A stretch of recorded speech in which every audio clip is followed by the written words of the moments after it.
Welcome to the Period Besties Podcast with Stasha and Katie. Think about it as chatting with your best friends about all the TMI stuff you've never talked about before with two period coaches who've been helping hormones collectively for over 20 years now. I'm Stasha. And I'm Katie, and we're pulling back the curtain on what it's like in the world of menstrual coaching. From puberty to menopause and everything in between, we're here to show you how period coaching can save the day. We'll share practical tips and information you can put to immediate use to improve your hormones and happiness. We're removing the mystery, ending the taboo, and shining a light on just how powerful period coaching can be. So whether you need period coaching or are considering becoming a period coach yourself, these episodes are going to help you. We'll share stories, coach live on air, and bring smart, savvy guests to share their wisdom too. Let's start today's episode. Welcome back, Period Besties. We are chatting about our perimenopause journey today, and we're going to give you a little bit of an update. I know we talk about perimenopause all the time, but we're going to really dive in today, share with you what we've been doing, how we've been feeling, what we've been noticing with ourselves, our friends, our clients. And we haven't really talked in depth about this since last fall. So we thought this would be a perfect time to check in and just share with you all what's been going on, what's up. So Stasha, how have you been feeling? What has shifted since the fall? What have you really noticed? Yeah, well, I'm certainly right behind you. I know that when we last spoke, you were having some kind of crazy cycles, and I think I had just skipped my first ovulation, but hadn't, and I had shorter cycles. So stage 1, stage 2 of perimenopause. I feel like I have really come into stage 2 now. Now I'm kind of teetering into stage 3. I definitely have skipped ovulation again. I had my first 19-day cycle followed by my first 32-day cycle. So I definitely went from, I had skipped ovulation and I had a shorter period, but nothing that you wouldn't notice if you weren't charting and tracking those things, to, okay, a 19-day cycle and then a 32-day cycle right after there. So we're definitely teetering in that stage 2, stage 3 space where things are starting to go wildly off track as far as predicting periods. Although this period was a 27-day cycle. So that's right in my sweet spot. Those So I had 2 crazy ones, and then I went right into kind of a normal one. Although I can't really confirm ovulation on it. I saw a rise in temperature, but nothing much. And then the 3 days before I got my period, my temperature went up. And I don't know if I was maybe fighting off a little cold or something right there, because I was definitely blowing my nose a bunch, or maybe it was just the allergies got me going. But yeah, I don't even necessarily know that I think I ovulated, but I can't like positively confirm it either. The temperature did go up, but not as much as it does for me normally. I didn't really see a big difference, but I wouldn't be surprised if I ovulated on like day 16. That was the day I felt like I ovulated. And then I did have a little bit of a rise, but I never had that like big full degree jump until the very end there. Yeah, you showed me your chart. It was a little different than your normal charts, but it's so true. You literally are like 6 months behind me. I know. So everything you're sharing with me is what happened to me 6 months ago. Yeah, I know. I'm right behind you. I'm just watching it unfold in front of me. Yeah, well, at least I can share and, I'll be Yeah, tell me what comes next.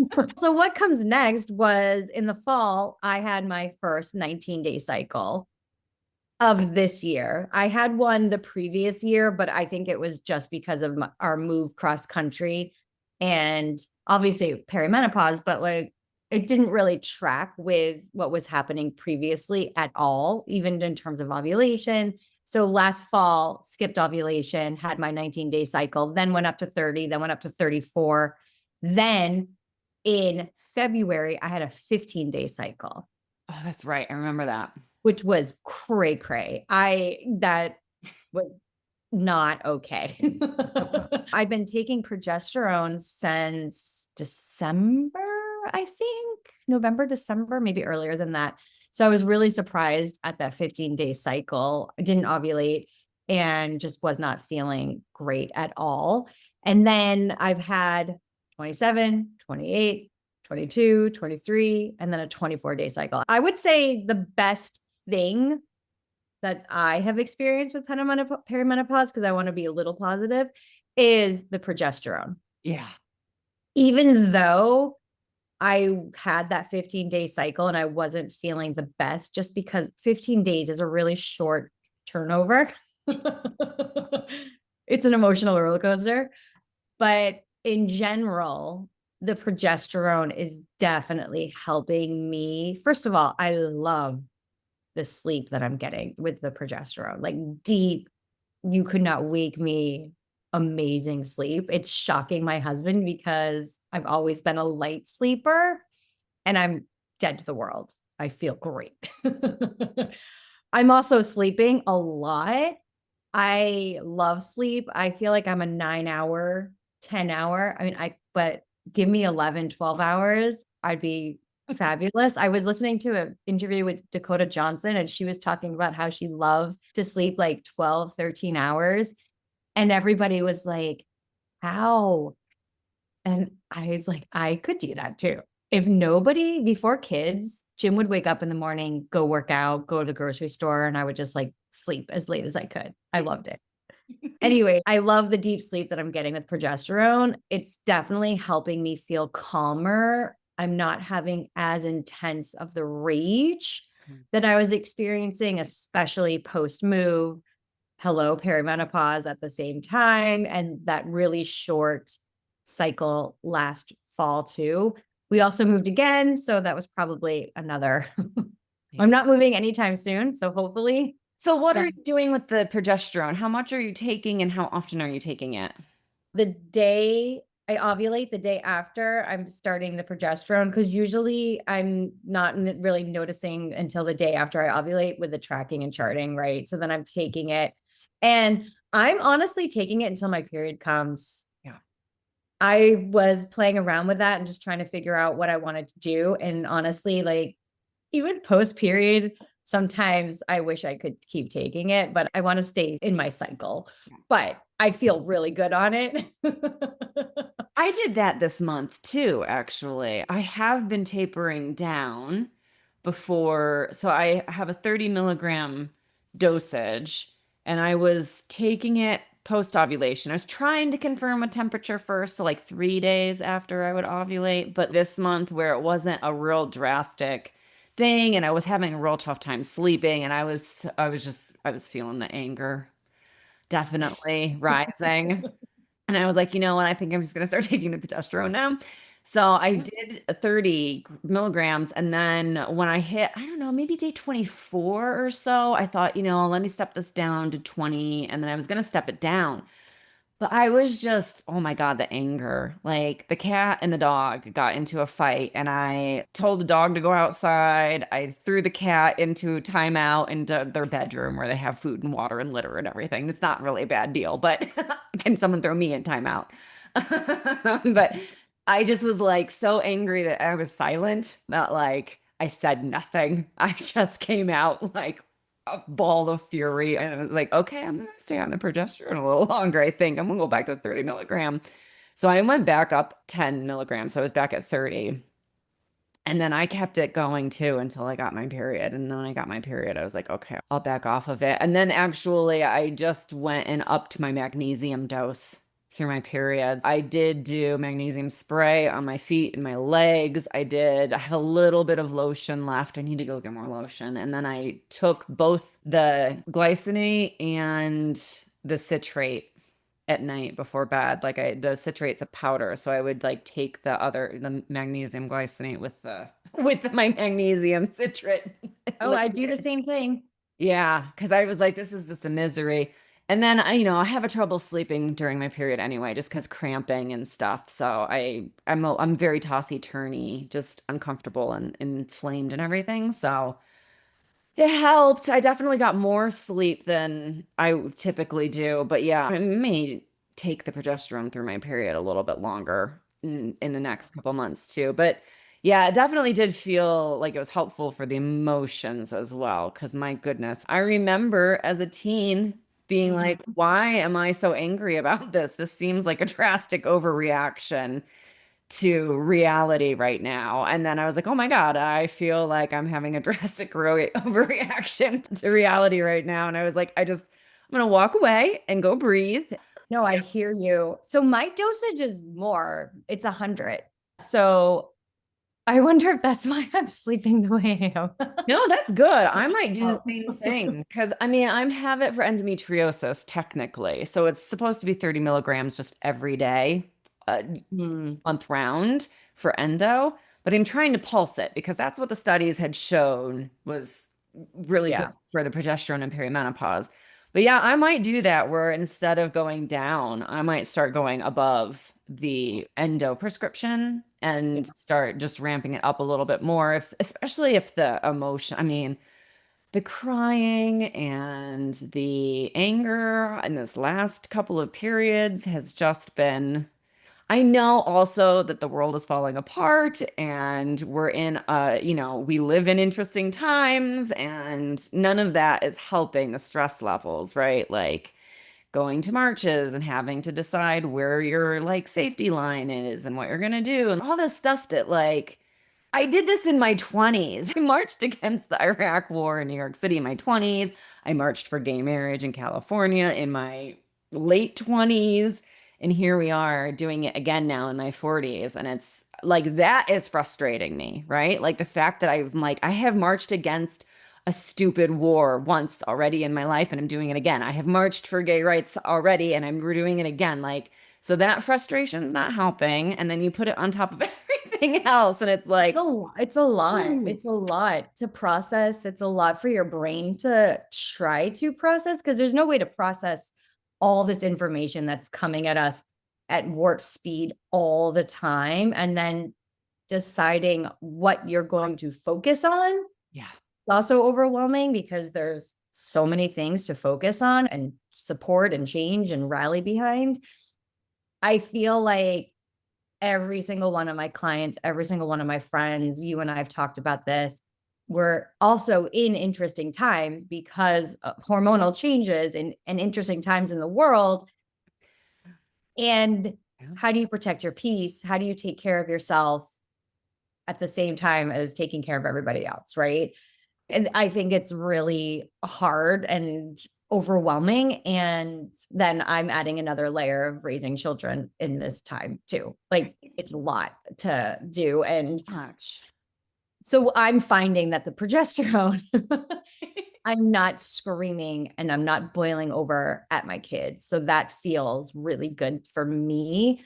That's helpful. And we've been talking about progesterone and our guest, Stacy, we've got her on progesterone and every client we've been talking to as well. I mean, I've been talking to my clients a lot, even my clients that are postmenopausal. I'm showing them new research and getting them support that they need because they're having issues with their shoulders and their knees and their backs and all of those things. Dietary updates. I've been doing protein forever, but I've been doing even more protein. And I realized a few months ago, I was getting full quickly. So I wasn't eating as much fiber because I was trying to get the protein in. So I feel like the past 3-ish months, and it's a little bit easier in the summer because I want more salads and raw vegetables and colder, cooler foods. So I found that's a little bit more helpful for getting the fiber in. But that was something that I was noticing. I was getting so full with all the protein and trying to get enough fiber in. So I had to walk back a little bit to figure out how I could do both, and healthy fats fill me up too. And I don't know about you, but when it's really hot, it's so hot here in North Carolina. It's going to be 100 degrees this week with the humidity. Sometimes I don't even want to eat. It's hard for me to eat when it's so hot. Yeah. It was in the 90s up here, which is as hot as it's gotten since we've lived here, is like 92, 93 up here. But then our UV index is like 11, 12. You feel like you're in a microwave when you walk outside. And I have been on just like a smoothie kick. Like I've been putting Mhm. protein, like collagen powder in my smoothies because it's too hot to cook something. It's too hot to, I mean, I don't want to eat a lot.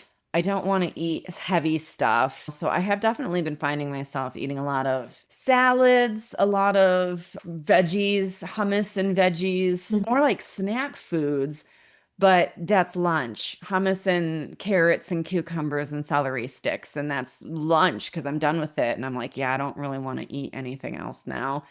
So I'll have a smoothie with some collagen powder in it and then have a maybe something for dinner. But when it's cooler out, but then I don't want to eat late either. And it doesn't really Mhm. start to cool down until late. So yeah, it's definitely been an interesting thing with the food because I too have felt I've been really good on the protein and it's feeling good. And I'm definitely feeling stronger and I'm lifting heavier and we're even hiking further as far as my plantar fasciitis will let us basically. So I've definitely been doing some food restructuring too, trying to Yeah. keep the I protein need, up, but get the veggies in. I need to get back on the smoothie kick. I kind of got out of it for a while just Yeah. because I didn't really enjoy it, but that actually sounds good right now. So thanks for the Also, reminder. Yeah, I was doing so many smoothies, but you brought up a good point, the weightlifting. I've talked about this last time, but I've been lifting 4 to 5 days out of the week. It's also harder in the summer to go for like longer walks and bike rides outside because this morning when I was dropping the boys off, it was already 90 degrees at 8:45. I think by the time we like got out of the house, we were so late for camp this morning. Yeah, I am not a morning person. That don't think that's ever going to change, but really focusing on the weights and like heavier weights. And I saw this really interesting clip the other day on Instagram where it was a woman carrying in Trader Joe's grocery bags. And she's like, ladies, this is at least 40 pounds. If you can grab this, your purse, and whatever else you have in your car, because you don't want to do more than one trip, you can lift heavy weights. And I think it was just a really good reminder to keep increasing each. I'm trying to increase my weights as soon as it feels quote unquote almost easy. yeah. But I'm really trying to do that and focusing on that. And I'm finally feeling like I can see definition again post having kids. I feel like all my muscle went away after having them. And even though I've been working out and doing things, I feel as if I'm finally feeling toner. So that feels good, like in my arms and my legs.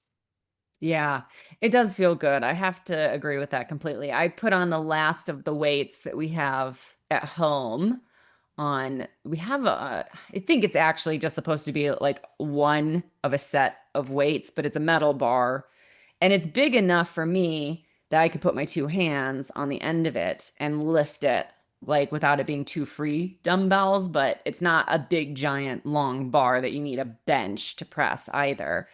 So it's kind of actually perfect for me because it just lays in the house and I move it around with me throughout the day and lift it. And I'm pretty sure it's up to 50 pounds now. I think it's 220 discs and then I just added two 5-pound discs on the end. So I'm up to I think 50 pounds I on think it. the bar is pretty heavy too, aren't they Yeah. usually? Yeah, I mean, I don't know what it is. It's probably a couple of pounds, but I don't know how much. But yeah, it's definitely good. I'm gonna have to go down to that used sporting goods store in town and be like, okay, now what? Because I'm not going to a gym. I'm just not. I'm not driving half an hour into town to go to a gym and this I do consistently throughout the day. I will have breakfast, do like 3 squats and presses up to the ceiling with it, maybe a couple of extra curls in between. I'll do it after lunch. I'll do it midday. I'll do it after I've been sitting at the desk for a while. I'll do a couple calls. I have a couple 5-pound weights in the office to do some like behind the back tricep things. But if I go to a gym, I will only do it in that one moment that I'm at the gym. So I feel like this way and even like I'll come back from a hike and do a couple of squats with it, or even just a couple of curls just to get my arms more involved. So I feel like this is I'm doing really well with it. I want to keep going. So I definitely want to keep it in the house and I definitely want to keep it small. I don't want a big weight thing that I have to go out like to the garage to, press on the bench or something, which I think Chris would actually love having in the house. But Yeah. yeah, so I'm gonna have to go down and just see, like, can I just get some new weights and replace the 20s with 30s or something like that? I don't know, but we'll figure it out. But it just feels good to feel stronger in the body again. It's been a Mhm. while since I've felt quite as strong, and I definitely was noticing the loss, the muscle loss, the strength loss, that endurance even. And so it's feeling good. I'm feeling a lot stronger, and it's feeling just more settled in the body, which is nice. That's awesome. Yeah, I have to go to the gym. If I don't go to a place, it just never happens with Yeah. the dog, the boys. I'm trying to like do ab work sometimes and everyone's jumping on me. So, but ultimately, I would love to have a gym at our house and figure that out at some point, probably when the boys are a little bit older, because I think it would be much easier. Like I have weights, but they're just not as heavy as I want them to be at this moment. But we have a gym in our neighborhood, so it can get over there. It's a 5-minute walk. Yeah, see, I would do, but having to get in the car and go somewhere, I'm never gonna do it. I'm just not. So but I do understand the going to the gym mindset. I spent 30 years as a dancer. Like, I get the go to the gym and work out mindset. I just won't do it. So it's like, Yeah, you live on top of a mountain. It's a little different. And honestly, like I tell my clients that too, ones that don't have time to get to a gym, doing things throughout the day. After I get off calls for a long time, I'll do squats because I need to move yeah. if I can't get outside for a walk. I just think incorporating movement throughout the day. We have sitting disease now. Sitting is horrible for you. So get up, move. Some people have treadmills at their desk and they're just walking, which sounds amazing. Next desk I get, it's going to be a stand-up desk and I'm going to get a treadmill. I think that would be really helpful for my brain because I always feel when I'm moving, I have great information downloaded all the time. When I'm sitting, it's hard for my brain to be creative. That's why I always have my phone with me even if I'm going for a meditative walk, just because if I get a download, I want to be able to write it somewhere, Yeah. type it, text it, and it really helps. So I feel like that will be when we finally figure out what we're doing with our office space, that will be an upgrade that I'm going to get. Yeah. But I feel like overall, because I understand where I'm at right now and the progesterone plus the added magnesium, really focusing on getting to bed on time. That's so hard for me. Getting into my bed early. So I'm passed out by 10 at the latest. And what other things have been really, really helpful?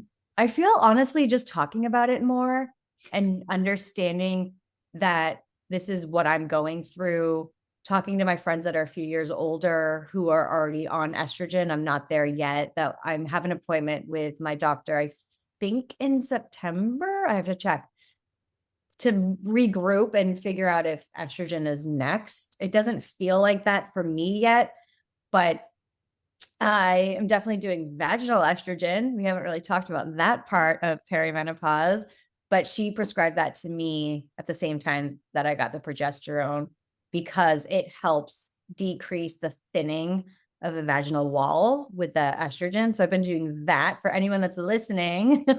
I don't know if I've mentioned that before, but that's also something to do to help with that as well. But I feel as if let's regroup in the late fall when the holidays come back and the winter because life is just crazy then. But for now, because I'm a summer girl, I love the summer. It lights me up. I feel the best this time of the year, even though it's really hot. But I'm definitely feeling better, but we'll see. We'll see what happens next. I'm 100% with you there. The food and the movement and all that stuff is really helpful. The progesterone is really helpful. I know we've talked about this on the podcast before. I'm a little on the fence about estrogen and potential like forms. Maybe, maybe not. I don't know. We'll see. But talking about it and going to bed on time, I mean, that was last night, right? So I'm day 5 today. I've had 4 days of my period where my brain was just hijacking me and dragging me down anxiety path. And last night, Chris and I were up until 11 just talking because there's just been so much upheaval in our personal lives. as well as with just the world, right? So we really were just up so late last night talking about all the stuff. But then it was the first time in 5 days too that I went to sleep and was actually able to go to sleep without having to lay there and cheese cycle while counting sheep. Like usually cheese cycling as I fall asleep does it. But there's just so much anxiety in my mind from dealing with all of like, he's working on a rocky job and hemming and hawing, and it's tough. So it's, we're going back and forth on all these things, and all my brain anxiety was just to the point where I was like, I'm doing my regular chi cycling before bed. I'm going to bed at the right time. I've taken all of my magnesium and evening things, and I've done all of those things. And yeah, the brain was still anxiety spiraling. So The worst, that looping. I don't think anything drives me more insane than the looping in my brain. it's so frustrating because you lay there and you're like, oh my God, just stop. Yeah. I was talking to my dad about it actually this weekend because he has anxiety. And it's the first time we've really talked about it because he brought something up that I couldn't believe he was thinking about. And we had this conversation. I was like, this is going to drive you completely insane. You are in your 70s. You've been dealing with this your whole life. You've got to figure out, like, find someone to talk to about this, get support because it's a lot. Yeah. Well, I get it. My dad has OCD and he has always struggled with sleep. He's always struggled my whole life. You could walk out at 4 a.m. and you could find dad sitting in the living room or, and he'd go to bed really early. And then at 3, you'd see him out in the middle of or midnight or whatever. So he's always been like that. But actually, we got him some gummies and he's been doing that for the last couple of years. He takes like a quarter or a half of a sleep gummy, like a CBC 50/50 gummy. And it's enough to make his brain relax and sleep. And he does the magnesium lotion as well. So and all these things, but yeah. And it works. But I told him, I was like, well, I bet the magnesium lotion will work for you because it works for me. And I have the same restless thoughts. And I often wake up in the middle of the night too and have restless thoughts and restless legs and can't sleep and just go pace. And so I was like, I'm definitely your kid. I know where I get it from. And this is what's helping me. So, and then once edibles were legalized, THC was legalized in different states, we would just start stockpiling him and send him home with it. good. Hey, you got to do what you got to do. Yeah, which is great. I mean, it does help me get to sleep, especially when we're in racing thought land. But then I'd still wake up at 4 and I'm just up for a couple of hours. So I'm starting to do a little bit of rearranging for schedule where I'm doing less scheduling in the morning so that if I do have a rough night, I can nap in the morning and then attack calls more in the afternoons, especially in the summer when it's just so hot. I'm not going to be outside. Yeah, it's like a UV index of 12. I'm not going out there. So, and we are definitely going, for everyone listening, we are going to record an episode all about how to sleep better and then what to do in perimenopause with sleep. So we will definitely dive into that more, but we would love to hear from all of you. How are you feeling with perimenopause? How are you just feeling in general? Where are you on your journey? Let us know. If you want to join us on the pod, come be our guest. We'll do some live period coaching with you for anybody, no matter where you are in your hormonal life stage right now. But absolutely, that we're feeling a little less on edge. We'll put it that way. Yeah. And we're going to have our perimenopause workshop again this fall. So I know it's August now, but we're going to do it again. So do keep your eyes peeled for that if you feel like you may be at that age, right? Late 30s, where things are starting to shift in preparation for perimenopause, or in your 40s, or even in your 50s, right? We have clients that are in their 50s, 60s, still ovulating like champions. So, depending on where you are in your cycle, you may want to jump into that perimenopause workshop too, so that you can get them personalized help. Yes. Join us. We'd love to have you. And thank you so much for joining us today. And we will see you all very soon. Bye for now. A big shout out and thank you to our sponsors for today's episode, Period Coaching School and Katie Bresek Wellness. Thanks to you, our favorite bestie, for listening to the Period Besties Podcast, where no topic is TMI. And of course, share this episode with your besties. Remember to leave us a 5-star review, nothing less than the best for us besties, and subscribe wherever you listen to podcasts. You can follow us on Instagram at Stasha Washburn and at Katie Bresak, or email us at periodbestiespodcast@gmail.com. Check out more about us at katiebresak.com and periodcoachingschool.com. And of course, check the show notes for free goodies and extras that support this episode. We'll see you on the next episode. Bye for now, besties.